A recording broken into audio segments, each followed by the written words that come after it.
राजनीतिक दल विभाजित अवस्थामा रहेको बेला, सरकार ढल्ने अवस्थामा रहेको बेला, पार्टी फुट्ने अवस्थामा रहेको बेला सर्वोच्च अदालतको एउटा आदेशबाट पार्टीलाई विभाजन हुन बाध्य गराइयो। शक्ति केन्द्रमा को पुग्ने, राजनीतिक दलहरू पनि त्यही प्रतिस्पर्धामा छन्, राष्ट्रपति पनि त्यही प्रतिस्पर्धामा अग्रसर भएको देखिन थालेको छ। जोसुकै शक्ति केन्द्र निर्माणको प्रतिस्पर्धामा विजयी हुन् सरकार छैन, तर नेपाली जनतालाई देशभक्त शक्ति केन्द्र चाहिएको छ। यो नेपालमा राष्ट्रपतिले सिधै प्रधानमन्त्रीको जे जस्तो सिफारिस आउँछ त्यसलाई नै समर्थन जनाउने र स्वीकृति दिने गर्नाले देश जटिल मोडमा पुगेको छ। माओवादी केन्द्र र नेकपा एमालेका रूपमा डबल नेकपा विभाजित भएर क्रियाशील रहेको अवस्था छ। शक्ति केन्द्र बन्नको लागि राजनीतिक दलहरूले विदेशी शक्तिलाई रिझाउने, विदेशी स्वार्थ अनुकूल यहाँ काम गर्ने र शक्ति आर्जन गर्ने, राष्ट्रपतिबाट सदर भइसकेका विषयहरू सर्वोच्च अदालतबाट एकपछि अर्को गर्दै उल्टाइँदै गएका छन्। रोजगारीका लागि विदेशिएका 80 लाख युवाहरूलाई देशभित्र रोजगारी सृजना गर्ने, कमसे कम प्रारम्भिक प्रस्थान बिन्दुमा प्रवेश गर्न तत्पर हुने शक्ति केन्द्र बन्ने दौडमा रहेका सबैले यो कुरा ध्यान दिन जरुरी छ। रौतहटमा पुगेर शेरबहादुर देउवाजीले के भन्नुभयो? जिउँदो नेपाली नागरिकहरूलाई इँटाको भट्टीमा जलाएर मारेको अभियोगमा जेल जीवन बिताइरहेका नेपाली कांग्रेसका तत्कालीन नेता मोहम्मद अफ्ताब आलमलाई जेलबाट जसरी भए पनि छुटाउने वचनबद्धताका साथ उहाँ रौतहटवासीहरू बीचमा प्रस्तुत हुनुभयो।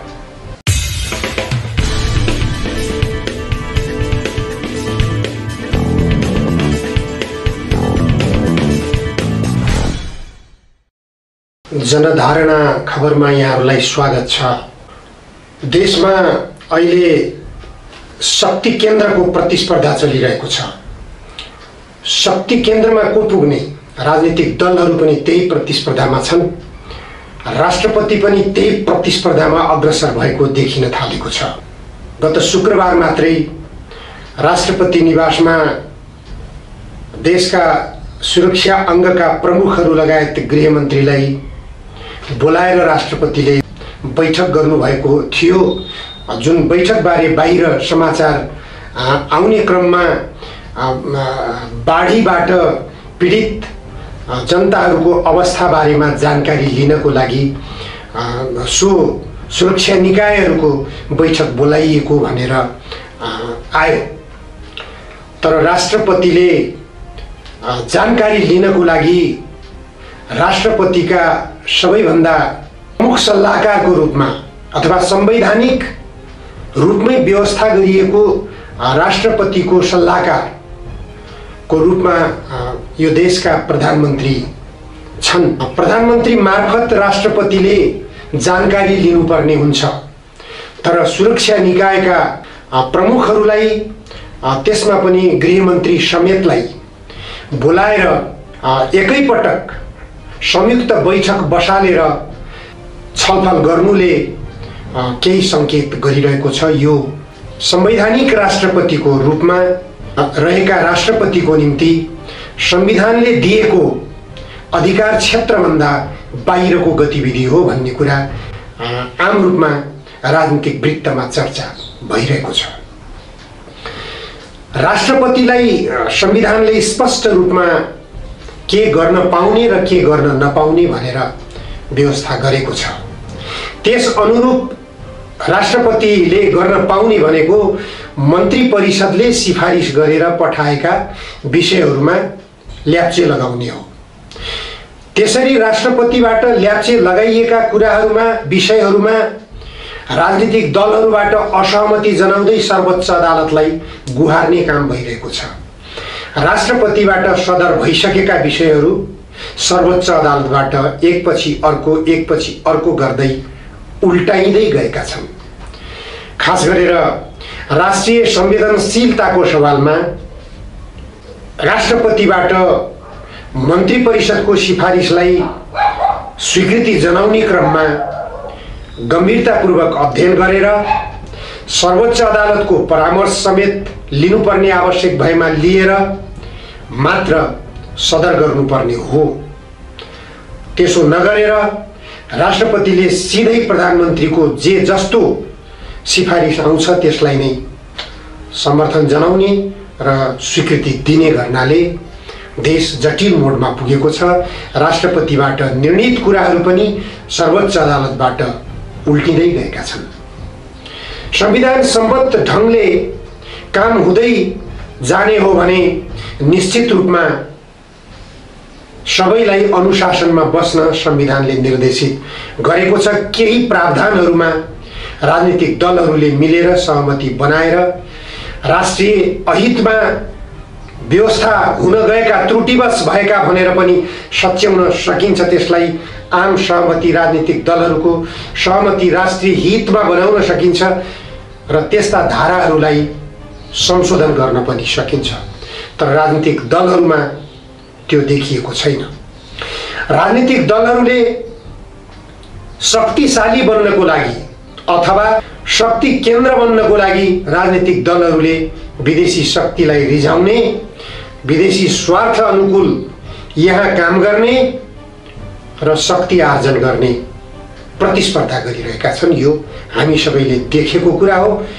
मैले भन्दै पनि आइरहेको छु यस विषयमा।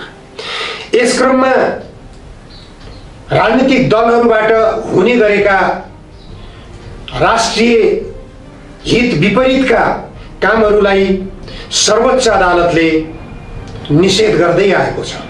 कतिपय कानुनले निर्देशित गरेका आदेशहरू मार्फत निषेध गरेको छ सर्वोच्च अदालतले, त कतिपय कानुन र संविधानमा आदेश नभएका विषयहरूमा पनि न्यायिक विवेक प्रयोग गर्ने काम सर्वोच्च अदालतका माननीय न्यायाधीशहरूबाट भएको देखिन्छ।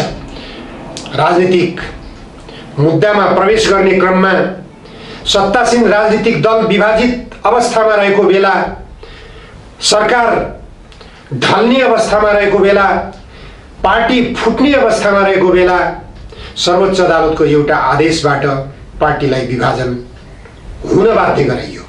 त्यो न त कतै कानुनमा देखिएको छ, न संविधानमा नै त्यस्तो प्रावधान उल्लेखित छ।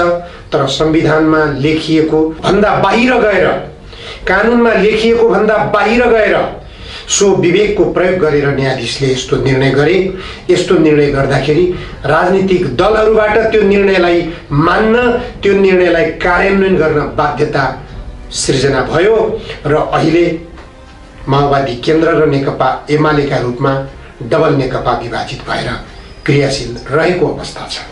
अब यो धारा 76 संविधानको धारा 76 को एक्सरसाइज गर्ने क्रममा, अभ्यास गर्ने क्रममा राजनीतिक दलहरू बीच द्वन्द्व बढिरहेको छ। यो द्वन्द्वमा राष्ट्रपतिलाई पनि विवादित बनाइएको छ। धारा 76 को अभ्यास एक किसिमले सर्वोच्च अदालतमा लामो समयसम्म बहस भएर पनि निर्णय भइसकेको विषय हो। यो फेरि पनि बहसको दौरानमा जाँदैछ। यो जुन दिन सर्वोच्च अदालतले निर्णय गर्ला त्यस दिनको प्रतीक्षामा छ। त्यसकारण सर्वोच्च अदालतले गर्ने निर्णयलाई प्रतीक्षा गर्नुको विकल्प छैन। राजनीतिक दलहरूले सर्वोच्च अदालतबाट जे निर्णय आउला त्यसलाई स्वीकृत सहमति जनाउनु पर्ने बाध्यता नै रहनेछ। तथापि मैले यो संविधानको धारा 76 को 7 मा लेखिएको प्रावधान मैले अध्ययन गरेँ। 76 को उपधारा 7 मा उपधारा 5 बमोजिम नियुक्त प्रधानमन्त्रीले विश्वासको मत प्राप्त गर्न नसकेमा वा प्रधानमन्त्री नियुक्त हुन नसकेमा प्रधानमन्त्रीको सिफारिसमा राष्ट्रपतिले प्रतिनिधि सभा विघटन गरी 6 महिनाभित्र अर्को प्रतिनिधि सभाको निर्वाचन सम्पन्न हुने गरी निर्वाचनको मिति तोक्नेछ। निर्वाचनको मिति तोकियो। सर्वोच्च अदालतमा यही मुद्दा विचाराधीन छ, छलफलमा केन्द्रित रहेको छ। प्रतिवाद गर्ने राष्ट्रपति निकाय र प्रधानमन्त्री को सचिवालय तर्फबाट जवाब दिने काम पनि सम्पन्न भइसकेको छ।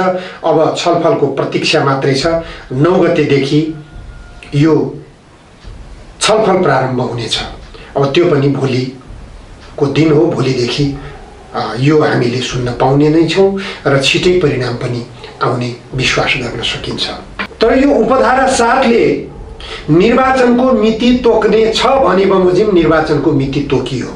कथम कदाचित तोकिएको मितिमा निर्वाचन हुन सकेन भने संविधान मौन छ। के गर्ने? कस्तो अधुरो संविधान बनाएका छन् 8 वर्ष समय लगाएर यी राजनीतिक दलहरूले। मिति तोकिएकै दिनमा निर्वाचन सम्पन्न नभएका घटनाहरू पनि कैयौं छन्।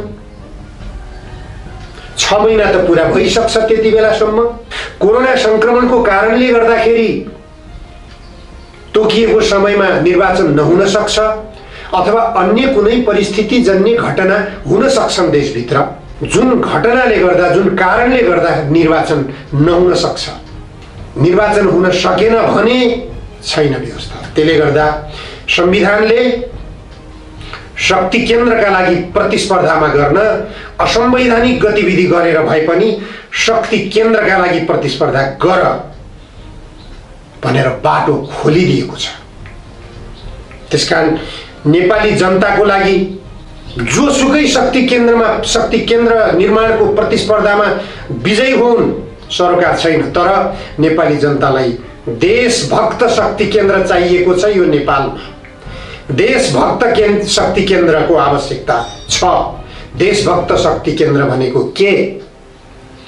राष्ट्रिय स्वाधीनताको लागि काम गर्ने शक्ति केन्द्र, देशको भू अखण्डताको रक्षा गर्ने शक्ति केन्द्र, नेपाली जनताका आधारभूत आवश्यकताहरूलाई परिपूर्ति गर्न ध्यान दिने शक्ति केन्द्र, रोजगारीका लागि विदेशिएका 80 लाख युवाहरूलाई देशभित्र रोजगारी सृजना गर्ने, कमसे कम प्रारम्भिक प्रस्थान बिन्दुमा प्रवेश गर्न तत्पर हुने शक्ति केन्द्र भन्ने दौडमा रहेका सबैले यो कुरा ध्यान दिनु जरुरी छ। तर दुःखद पक्ष के छ भने शक्ति केन्द्रमा जानको लागि कसैले अमेरिकी शक्ति केन्द्रलाई रिझाउने कसरत भइरहेको छ त कसैले सीमा पारी, खुला सिमाना पारी भारतलाई रिझाएर शक्ति केन्द्र निर्माण गर्ने कसरत भइरहेको छ। यस्ता खालका कसरतहरू स्वीकार्य छैनन्। प्रधानमन्त्रीको सम्भावित उम्मेदवार नेपाली कांग्रेसका सभापति शेरबहादुर देउवालाई प्रस्तुत गरिएको छ। सम्भावना त्यो छ। पुनर्स्थापना भयो भने यो सम्भावना छ। सम्भावित प्रधानमन्त्रीका अभिव्यक्तिहरूलाई हेर्ने हो भने, सुन्ने हो भने, विश्लेषण गर्ने हो भने यस्तो अत्यास लाग्दो वातावरण देखिन्छ कि हामी कता जाँदैछौँ। रौतहटमा पुगेर शेरबहादुर देउवाजीले के भन्नुभयो? जिउँदो नेपाली नागरिकहरूलाई इँटाको भट्टीमा जलाएर मारेको अभियोगमा जेल जीवन बिताइरहेका नेपाली कांग्रेसका तत्कालीन नेता मोहम्मद अफ्ताब आलमलाई जेलबाट जसरी भए पनि छुटाउने वचनबद्धताका साथ उहाँ रौतहटवासीहरू बीचमा प्रस्तुत हुनुभयो। कल्पना गरौँ हामी, उहाँ सर्वोच्च अदालतले गर्ने निर्णयलाई मान्नुपर्ने राजनीतिक दलको सर्वोच्च स्थानमा रहेको नेता, जो प्रधानमन्त्री पटक पटक देशको प्रधानमन्त्री भइसकेको छ र फेरि पनि प्रधानमन्त्री बन्ने बाटो उसको लागि खुला भइरहेको छ र बढी सम्भावना उसैको अगाडि आइरहेको छ। किन यस्ता अभिव्यक्ति आइरहन्छन्? अपराध कर्मलाई प्रोत्साहित गर्ने खालका अभिव्यक्ति किन आउँछन् नेताहरूबाट? अपराध कर्मलाई दण्डित गर्न किन नसक्ने? यो अपराध कर्मलाई प्रोत्साहित गरेर शक्ति केन्द्रको शक्तिशाली नेता बन्ने, शक्ति केन्द्र निर्माण गर्ने यो अभिष्ट संविधान विपरीत हो, संविधान सम्मत होइन। यसले गर्दा संविधानले निर्दिष्ट गरेको बाटोमा मात्र अगाडि बढ्छु र म शक्तिशाली बन्छु भन्ने कुनै पनि निकायको लागि बाटो छैन, ढोका बन्द छ। केवल संविधानले शक्ति केन्द्र बन्न संविधानले बाटो कसलाई खोलिदिएको छ? विदेशी शक्तिलाई दिएको छ। त्यो विदेशी शक्तिलाई नागरिकता सम्बन्धी व्यवस्था गरिएको यो संविधान, संघीयता सम्बन्धी व्यवस्था गरिएको यो संविधान धर्मनिरपेक्षताका नाममा बाहिरबाट आयातित धर्महरूलाई प्रचार गर्ने र उनीहरूलाई धार्मिक गतिविधि खुला रूपमा गर्न दिने र उनीहरूको धर्मलाई माथि उठाउने जो वातावरण बनाइएको छ, यो पक्षमा पनि हाम्रो संविधानले बाटो दिएको छ। संविधानले बाटो दिएको भनेको यति हो, अर्थात् राष्ट्रघात गर्नलाई संविधानले बाटो खोलिदिएको छ। देशभक्तिपूर्ण काम गर्छु भन्न चाहनेहरूलाई संविधानले निर्देशन गर्दैन कहाँ गएर गर्ने। जताततै सरकारको निर्देशनको आवश्यक, नेपाली सेनालाई सरकारको निर्देशनको आवश्यकता छ। संविधानमा लेखिएको भन्दा बाहिर गएर निर्णय गर्ने अधिकार सर्वोच्च अदालतलाई छैन। संविधान भन्दा बाहिर गएर काम गर्ने अधिकार राष्ट्रपतिलाई छैन, रोकिएको छ। तर विदेशी शक्तिको स्वार्थको लागि काम गर्न संविधानले रोक्दैन, सर्वोच्च अदालतले रोक्नुपर्ने अवस्था भइरहेको छ। त्यसले गर्दा यो शक्ति केन्द्र बन्ने दौडमा देशभक्त शक्ति केन्द्र बन्ने प्रयास गर्नुस्, देशको हितमा काम गर्नुस्, जनताको हितमा काम गर्नुस्।